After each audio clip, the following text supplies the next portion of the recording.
पठारी वालों, आपका पुण्य है कि नदी प्यासे के पास स्वयं चलाकर आ गई, जबकि प्यासे को नदी के पास जाना चाहिए, लेकिन आपकी प्यास बुझाने के लिए नदी स्वयं आपके पास आ गई है। अब आप कितना अपने आप को तृप्त कर पाते हो, कितना अपनी प्यास को बुझा पाते हो, ये बात की बात है।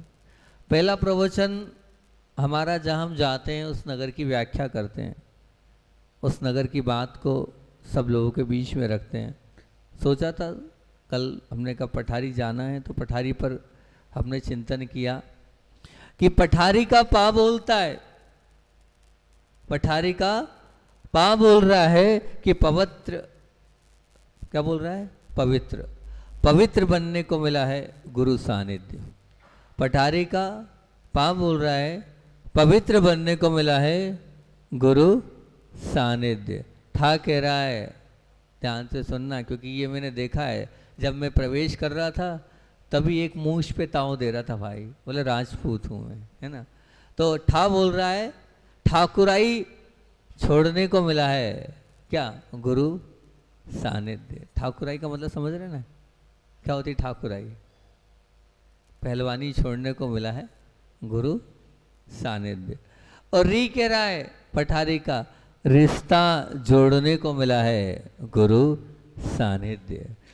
अभी तक तो आपने बहुत सारे रिश्ते निभाए हैं और बहुत सारे रिश्ते और संबंध आपके जीवन में चलते आए हैं, लेकिन अब गुरु से रिश्ता जोड़ने के लिए और गुरु को अपना बनाने के लिए आप लोगों के बीच में अब गुरु आशीष से यहाँ पर आए हैं। जिनका पुण्य होता है उनके पास से गुरु पहुँचते हैं और उनके साथ ही गुरु होते हैं, और पठारी का पुण्य जागा है तो उनके पास पुण्य स्वयं चलकर आया है। तो निश्चित जब आप पुण्य, क्या बोला मैंने? जिनका पुण्य होता है उनके पास ही गुरु पहुँचते, उनके साथ ही गुरु होते हैं। अब जिनका पुण्य होता है गुरु पहुँच तो गए, पर उनके साथ गुरु है कि नहीं, एक प्रश्न है। पहुँच तो गए, गुरु आ गए, कोई बाधा नहीं, बड़े बाबा के दर्शन के भाव से यहाँ तक आ गए, बहुत अच्छी बात है। अब उनके साथ गुरु है कि नहीं, ये मेरा प्रश्न है। आपके साथ गुरु है कि नहीं, इस पर विचार करना। पुण्य कमाने के अवसर पर भी अगर जागृत नहीं हुए और सोते रहे तो पाप की काली रात से अपने आप को आप नहीं बचा पाएंगे और पुण्य के प्रकाश से अपने आप को तरोताज़ा नहीं बना पाएंगे।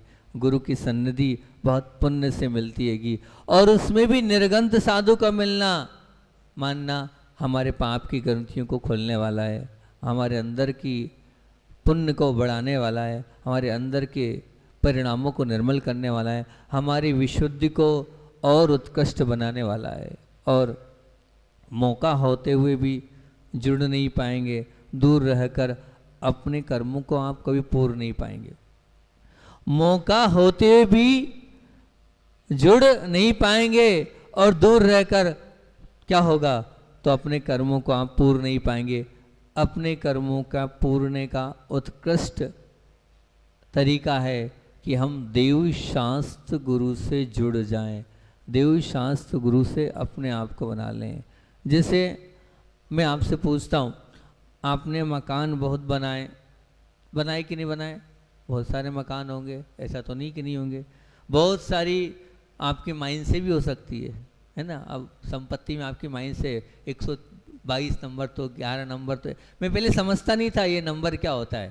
तो बोले महाराज जी अलग अलग नंबर होते हैं, उस नंबर से होती है, ये 22 नंबर है, ये 124 नंबर, ये 28 नंबर, ये 48 नंबर है। मैंने कहा अच्छा ये तो ये आपकी बहुत सारी शायद माइंड से भी हो सकती है जो आपने जोड़ के रखी हैगी, और भी बहुत सारी चीज़ें आपकी हो सकती है जो आपने जोड़ी है। पर मैं आपसे एक बहुत महत्वपूर्ण प्रश्न कर रहा हूँ और बिल्कुल इसको ईमानदारी से इसका जवाब देना कि आपने अपने मकान बहुत बनाए, दुकान बहुत बनी, माइंड से बहुत बनाई, बहुत सारा आपने जोड़ रखा है। शायद माताओं के पास सोना चांदी और जुड़ा होगा, और अगर बात करूं तो न जाने कितने कपड़े जोड़ रखे होंगे, गिनती नहीं होगी, इतने होंगे। अभी बोलूँगा कि कम कर दो तो आगे पीछे देखने लग जाएंगी, लेकिन अगर एक एक माँ के पास कम से कम 1000 साड़ी से कम तो होगी नहीं, है ना। अरे 1 2 4 धर्मात्मा है, सब थोड़ी धर्मात्मा है, 1 2 यूं कर रही है और बाकी। लेकिन हाँ एक बात निकली तो निश्चित पहले मैं बोल दूं, भूल जाऊंगा, क्योंकि जो बात अच्छी होती है उसको कहना चाहिए। मुझे सच में पठारी के लोग अब अच्छे हैं या नहीं हैं, लेकिन एक परिवार मुझे बहुत अच्छा लगा, बहुत अच्छा लगा। 3 4 दिन पहले जब मैं वहाँ बैठा था, भक्ति के बाद हमारा समय और हो गया, 7:30 के बाद महिलाएं को हम बाहर कर देते हैं। उसी बीच एक परिवार वहाँ दर्शन करने आया और 2 3 मिनट का उद्बोधन हमने दिया कि वास्तविकता में आप जैन हैं कि नहीं। जैन किसको बोलते हैं, जैन होता क्या है, तो आप लोग अच्छे से जानते हैं जैन किसको बोलते हैं। 3 बातें बताई जाती है कि पहली बात तो क्या, रात्रि भोजन नहीं करना। दूसरी बात कौन सी है कि पानी छान के पीना। तीसरी बात कौन सी है कि देव दर्शन। तो हमने कहा शायद जैन अभी आप लोग नहीं हो। क्यों? क्योंकि हो सकता है आप रोज रात्रि भोजन जो है नहीं करते होंगे, बहुत अच्छी बात। देव दर्शन प्रतिदिन पूजन भी करते होंगे, शांति धारा भी देखते होंगे, करते होंगे, लेकिन शायद पानी छानना बहुत टेढ़ी खीरेगी। क्यों? क्योंकि पानी छानने का तात्पर्य होता है कुएं से पानी को छानना और उसकी बिलछानी वहाँ डालना, ये पानी छानना कहलाता है। इस पानी छानने की बात मैंने करी और पानी छानने के बाद फिर मैंने बात करी कि कम से कम अपने जीवन को अच्छा बनाना है तो पंचम गुण स्थान से जुड़ना है, प्रतिमाओं को धारण कर लें। इस प्रतिमाओं को धारण कर लेंगे तो बहुत अच्छी बात है, क्योंकि समाधि मरण उसी का होता है जिसकी पंचम गुण स्थान के साथ क्या होती है, मित्रता होती है।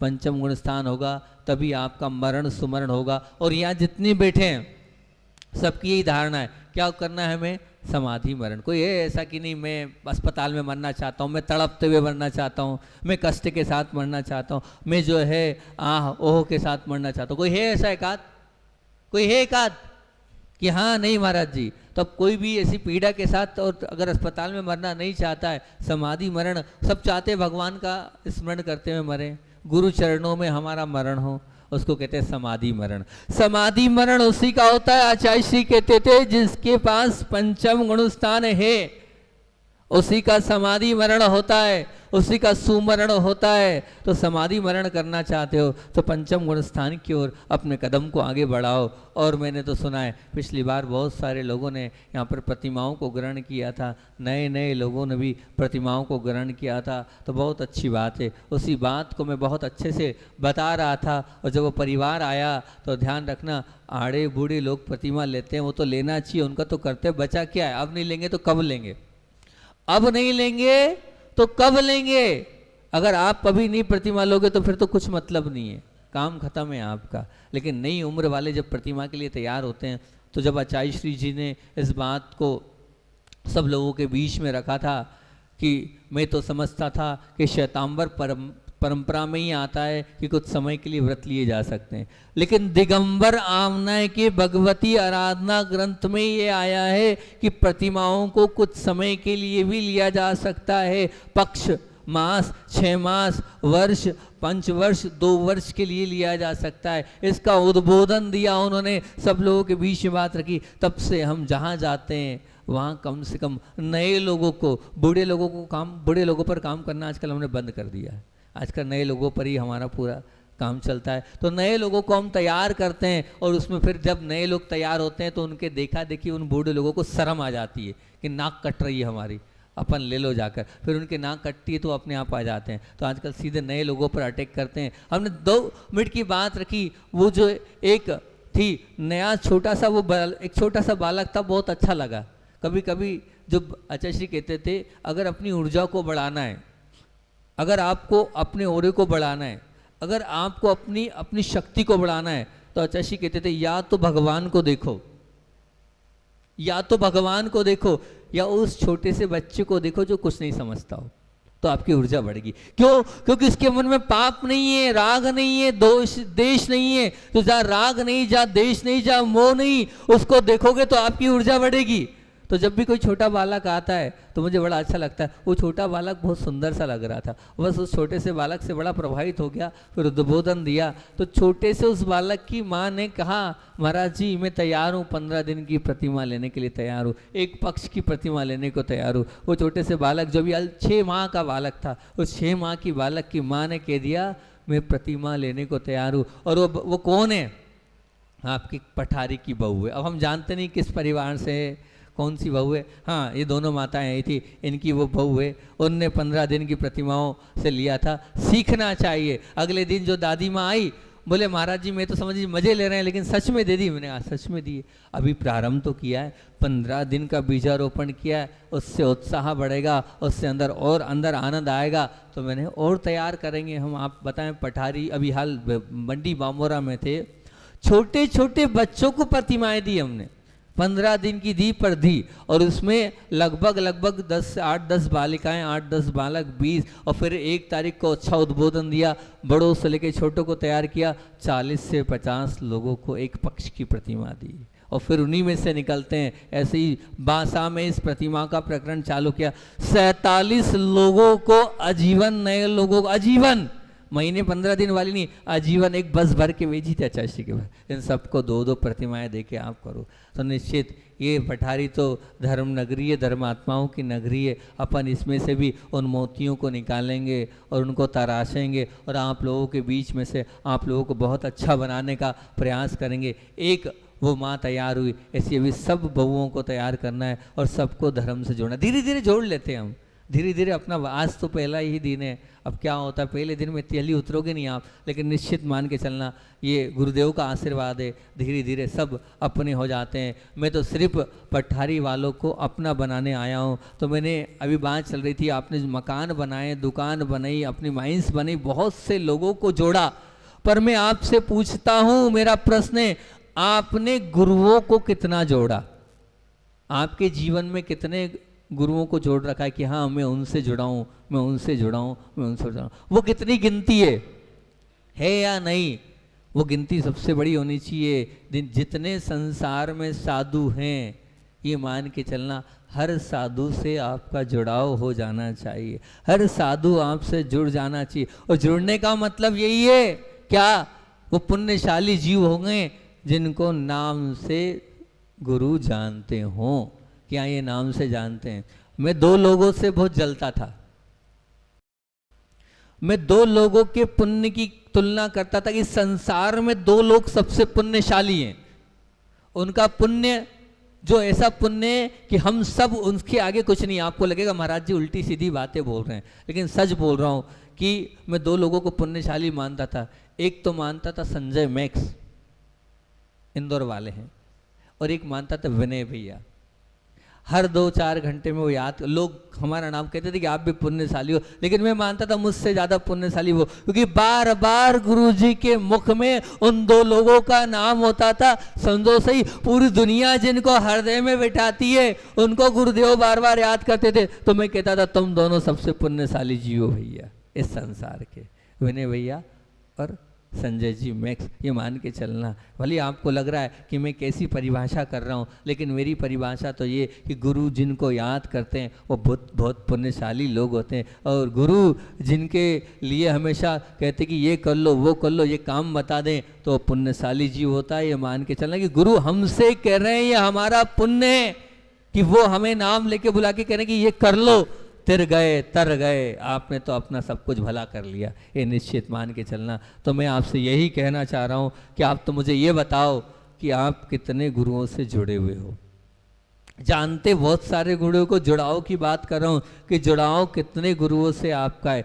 जितना जोड़ के रखा है वो आपकी पूरी संपदा एक तरफ, और जितने गुरुओं से आप जुड़े हो वो एक तरफ नहीं, उसका तरफ इतना पलड़ा भारी है कि वही आपके साथ निश्चित रूप से जाएगा। आज घर बैठ के याद कर लेना कि कौन कौन से महाराज मुझे नाम से जानते हैं, चेहरे से जानते हैं, कि गांव से जानते हैं कि ये पठारी के हैं, है ना? तो मैं मानूंगा जुड़े हो। आप तो जुड़े हो, वो आपसे जुड़े हैं कि नहीं, बात उसकी चल रही है कि हाँ 1000 लोगों के बीच में भी वो जान जाए कि हाँ ये तो पठारी के डिम्पल भैया हैं, तो समझ लेना कि हाँ वो पुण्यशाली जीव है। ये मान के चलना कि ये पठारी के गोलू भैया हैं। अभी ज़्यादा लोगों को तो जानता नहीं हूँ मैं, 2 ही 3 नाम ज़्यादा से ज़्यादा आते हैं मुझे पठारी वालों के, बाकी नहीं आते। तो ये पुण्यशाली जीव है कि हाँ भैया इनको नाम से जानते हैं। भैया जी को और जानने लग गए हम, थोड़े से भैया जी जुड़ गए हमारे से, तो कि हाँ भैया ये पठारी के अरिहंत भैया ना, अरिहंत भैया ना, हाँ, तो ऐसे जानने लगे। तो वही मैं आपसे सिर्फ इतना कह रहा हूँ, कैलकुलेशन करना कि हमारे जीवन में कितने गुरु से हम जुड़े हैं, वही आपकी असली संपदा होगी। गुरु तुम्हें नहीं जोड़ेंगे, ध्यान रखना, पर तुम कितना गुरु से जुड़े हो। तुम्हारे गांव में गुरु आए, उनके पास जाने की, उनके पास बैठने की, उनसे मिलने की, उनसे उनकी सुनने की, अंदर में कितनी ललक है तुम्हारे अंदर, कितनी भूख है तुम्हारे अंदर। जब वो तुम्हारे स्वयं से चल के तुम्हारे गांव में आए, गुरु सामने होकर भी उनको सुनने की अंदर से भूख नहीं, उनके पास जाने की प्यास नहीं, मतलब अभी संसार की ठोकरें खाने की ललक है आपकी। ये निश्चित मान के चलना। अगर गुरु आए हैं और उसके बावजूद भी अंदर से हमारे अंदर उनके पास जाने की प्यास नहीं है, उनके पास जाने की भूख नहीं है, ललक नहीं है, तो ये मानना अभी संसार की ठोकरें अभी हमें बहुत खानी है। गुरु पास में हो और देखे बिना चैन नहीं मिले, उनके पास जाने की आकुल व्याकुल हो, तो समझना हमारा संसार बहुत कम है। फिर से बोल रहा हूँ, पठारी वालों सुन लो क्या बोल रहा हूँ, कि गुरु पास में हो और देखे बिना चैन नहीं। मन ऐसा हो जाए कि नहीं महाराज को एक बार तो दर्शन कर लूँ, एक बार तो देख लूँ, बहुत अच्छा है, कहाँ मिलेंगे निर्गंत महाराज, उनके पास जाने के लिए आप आकुल व्याकुल हो जाओ, तो समझना संसार तुम्हारा बहुत कम है। ऐसा पूज्य गुरुदेव ने एक बार कहा था कि गुरु के प्रति, देव शास्त्र गुरु के प्रति अगर तुम्हारे अंदर आकुलता आ रही है, वो आकुलता तुम्हारी निराकुलता का कारण बन जाएगी। ये आकुलता तुम्हारे अंदर होना चाहिए, ये तुम्हारे अंदर होना चाहिए, मुझे मन नहीं लग रहा है, चैन नहीं पड़ रहा है देव शास्त्र गुरु के बिना, इतनी आकुलता है या नहीं आपके अंदर, विचार करना।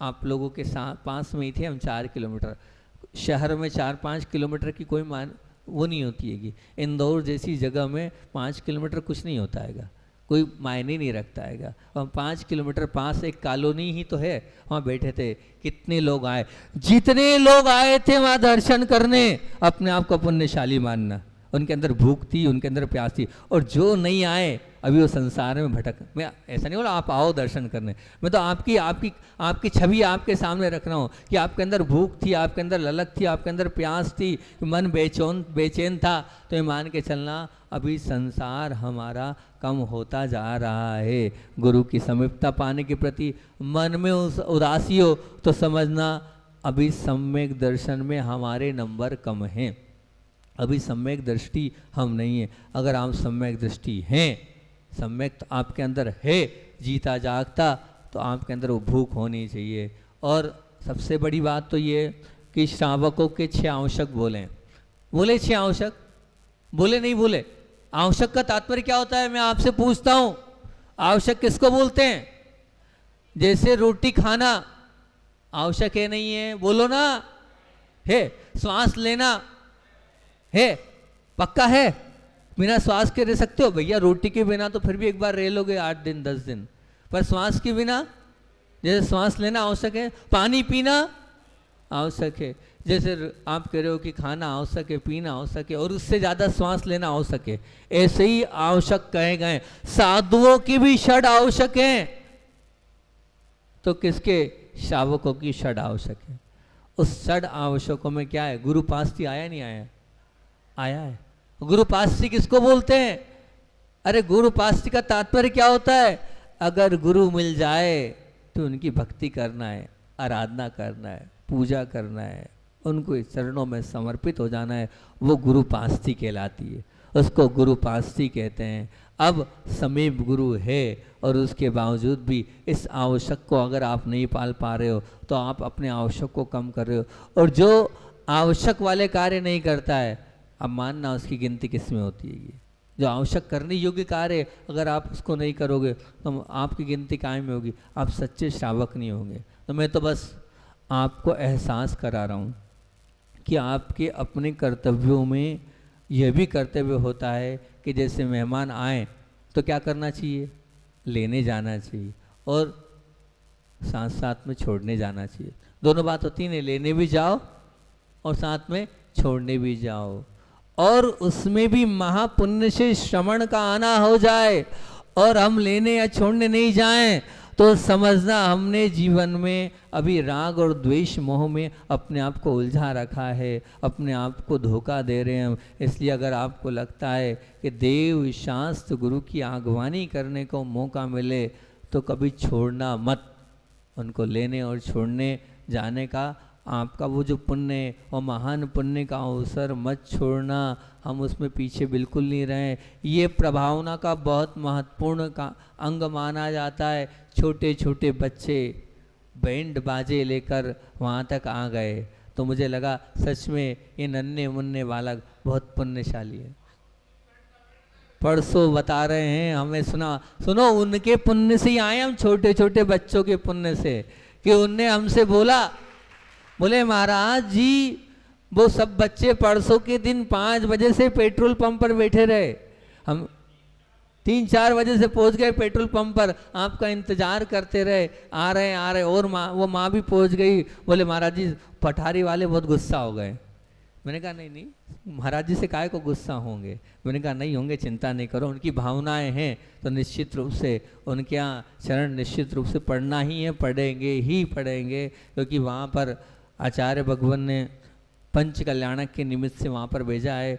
वो कुछ भी निर्णय नहीं हो पा रहा था क्योंकि पूज्य गुरुदेव के आशीर्वाद से रेवती रेंज का जो पूरा मंदिर है उन्होंने हमारे लिए ही सौंप दिया कि आप अपने हिसाब से उसको बहुत व्यवस्थित रूप से बनाओ, और उसी तर्ज में उन्होंने पाषाण भी लगभग फाइनल सा हो गया है कि पठारी के पीले पाषाण से बनेगा। तो एक जो राशि थी वो राशि भी बहुत कम हो गई हैगी, तो उस पाषाण के जनालय को बनाने के निमित्त से यहाँ आए थे, उस स्थान को भी देख रहे थे कहाँ बनना है क्या बनना है। उसी निमित्त से पंच कल्याणक भी होना है, और पंच कल्याणक तो होना ही होना है, साथ साथ में जो एक बहुत बड़ी विडम्बना थी, पहले भी आपको बताया था कि श्वेतांबर लोगों ने हमारे 50 स्थानों को जो है दिगंबरों के उन स्थानों को श्वेतांबर घोषित कर दिया है, और उन्होंने एक पुस्तक निकाल दी है। उसके विकल्प के रूप में शास्त्री परिषद आचार्य श्री के चरणों में पहुंचा था कि आचार्य श्री जी इस विषय को लेकर होना चाहिए, और तब आचार्य श्री जी ने कहा महाराज जी से मिल लो, अभय सागर जी के पास भेजा, और तब लोगों तय किया कि एक इस विषय को लेकर संगोष्ठी होनी चाहिए जिसमें देश के सब विद्वान आने चाहिए, और वहाँ पर इस विषय पर रिसर्च होना चाहिए कि क्या दिगंबर प्रतिमा होती है, क्या श्वेतांबर प्रतिमा होती है। अगर आज हम जागृत नहीं हुए कल वो इतिहास बन जाएगा, तो कुछ भी नहीं कर पाएंगे। कोर्ट कचहरी में ऐसे ही इतिहासों को प्रामाणिक माना जाता है, उसके खिलाफ में वो शास्त्रीय परिषद के 3, 4, 5 जून को संगोष्ठी करना थी, उस संगोष्ठी को करना था। और जहाँ प्रतिमाएं बनती है ऐसे स्थान पर हम नापतोल सिखा दें, ऐसे स्थान पर हम सब कुछ बना दें, वो मुख्य उद्देश्य था।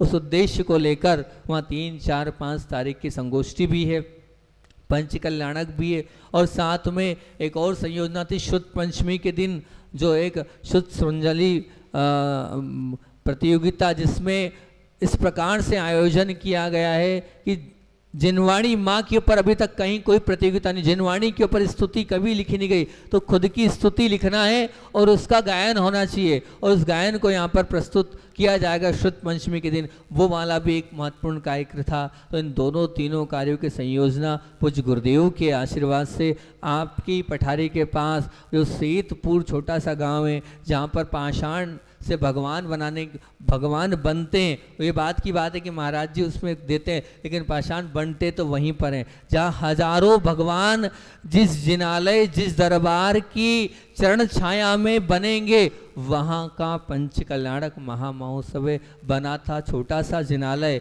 लेकिन छोटा चैत्यालय करते करते वो धीरे धीरे शिखर बन गया, आगे मंडप बन गया, अब आगे श्रृंगार चौकी बन गई, तो छोटा सा जिनालय क्षेत्र के स्वरूप बन गया, वहीं संत भवन बन गया, वहीं धर्मशाला बन गई, वहीं भोजनशाला बन गई। और अब भाव ये है कि वो जिनालय बन गया, जैन समाज तो वहाँ नहीं है, लेकिन पठारी जैन समाज तो है, उस पठारी जैन समाज को, उस जिनालय को संभालना चाहिए। पठारी जैन समाज को उस जिनालय के लिए हम कह रहे हैं आगे संभालना है, क्योंकि शिखरबद्ध मंदिर वहाँ बन चुका है। हालांकि 4-5 परिवार वहाँ शिफ्ट हो रहे हैं जैन इस कार्य को देखने की संयोजना से। 200-250 कारीगरों को रहने की वहाँ व्यवस्था कर रहे हैं। वहाँ पर 8-10 CNC, 4-5 कटर, वहाँ पूरे बहुत बड़ा एक संयोजना, एक हब बन जाएगा। ये मान के चलना भगवान और पाषाण के जनाले बनने का कारण कि हजारों लाखों करोड़ों समाज का पैसा बच जाएगा।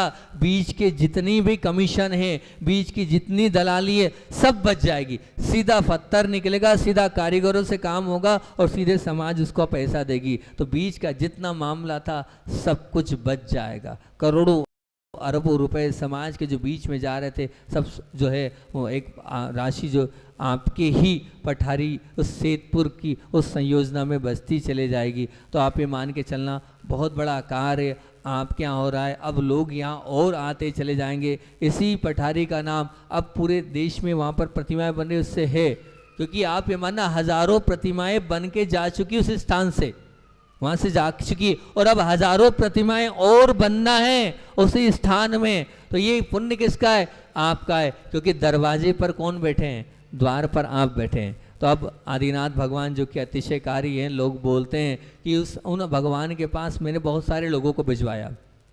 एक भाई ने मुझे शेयर किया था कि हम वहाँ गए थे और हमारी ये भावना पूरी होगी आदिनाथ भगवान के चरण में, महाराज जी आप बोलो क्या करना है? उसी मंदिर के लिए दान करना है। उसी के माध्यम से दान से वो मंदिर बना। फिर उसके बाद मैंने बहुत सारे लोगों को पहुंचाया, और सच में जब जब वो वहाँ जाके श्रीफल चढ़वाता हूँ और वहाँ पर अपनी भावनाएं रखते हैं, और हो सकता है उनको ऐसा लगता है कि हो जाएगा, क्योंकि प्रतिमाएं इतनी सुंदर है, वो प्रतिमाएं इतनी सुंदर है कि उसको देखकर ही मन विभोर हो जाते हैं, और वहाँ जाते ही जो ऐसा लगता है हटे नहीं। प्रशांत जी मुंबई, वो वहाँ अभी हाल पिछली बार जब बामोर आए थे तो वहाँ आए, आधे घंटे तक प्रतिमा को निहारते रहे वो, और वो बड़े प्रसन्न हो गए कि वास्तविकता में बहुत अतिशयकारी, बहुत सुंदर प्रतिमा है। क्योंकि वो प्रतिमा जो है आचार्य श्री मुख्य प्रतिमाओं की प्रतिष्ठा करते हैं, लेकिन वो ऐसी प्रतिमा है जिसको आचार्य भगवान ने इंदौर में स्वयं ने देख कर कहा था बहुत सुंदर प्रतिमा है, और उन्होंने हमने कर दिए थे संस्कार। उसके बाद आचार्य श्री ने उस प्रतिमा पर संस्कार किए। बहुत कम या तो विधि नायक होते हैं या मूल नायक होते हैं, जो बड़ी बड़ी होती है उस पर ही आचार्य श्री जी करते थे। बाकी प्रतिमाओं पर मैंने मेरे 20 साल में पहली बार देखा कि आचार्य श्री जी ने वो प्रतिमा ऐसी है जिस पर संस्कार किए हैं। एक छोटी सी प्रतिमा, उस कला को देखकर, और वो प्रतिमा पूरे 245 नाप से मैंने स्वयं ने पूरे 4 महीने खजुराहो में बैठकर बनाई है। और वो प्रतिमा इसी उस जहाँ पर विराजमान है उसी खदान से निकला हुआ वो पत्थर है।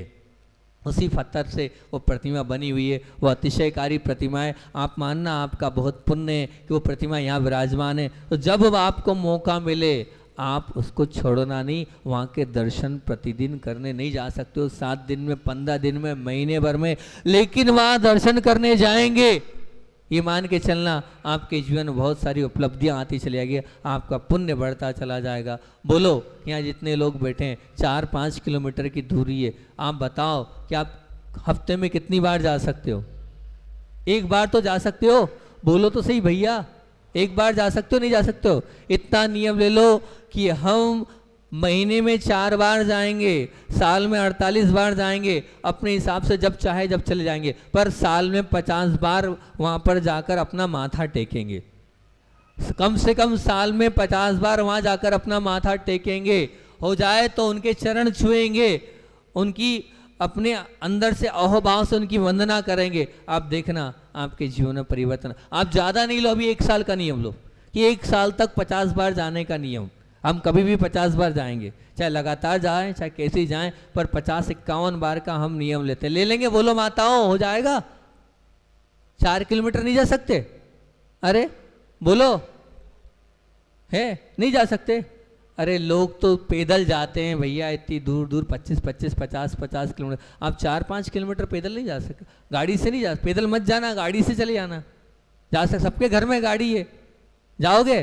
तो कम से कम भाई आप साल में 51 बार का नियम ले लो कि 51 बार कम से कम आदिनाथ भगवान की वंदना करने हमें जाना ही है, उसमें कोई किंतु परंतु नहीं। बोलो हाँ या ना में, तो उपाध्यक्ष जी आप सबसे पहले बोलो जाओगे नहीं जाओगे?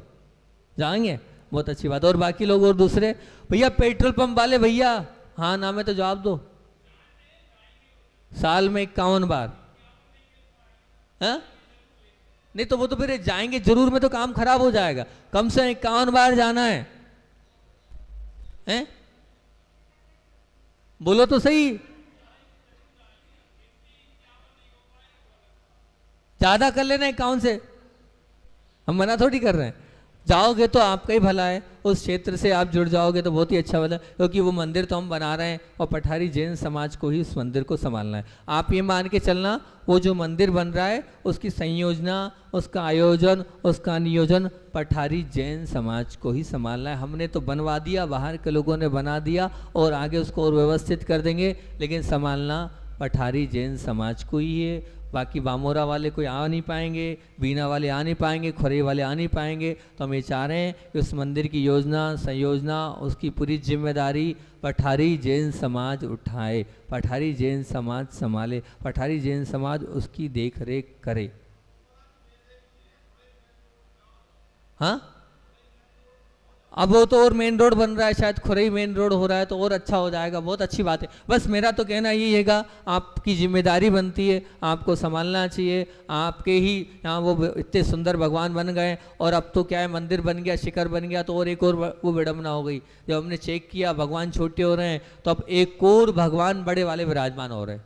कारण शिखर बनाना नहीं था लेकिन बन गया, वो अब बन गया तो नियम बोलता है कि जो जितना बड़ा गर्भगृह उससे 1/3 भगवान जी, अब वो भगवान छोटे हो रहे हैं और भगवान से गेट से बहुत ऊपर हो रहे हैं। अब बहुत डिस्कस करने के बाद अब वहाँ के एक भगवान 27 इंच के काले पाषाण के एक और तैयार हो रहे हैं, तो वो उसमें वहाँ पर बड़े भगवान रखा जाएंगे, उसकी प्रतिष्ठा हो जाएगी।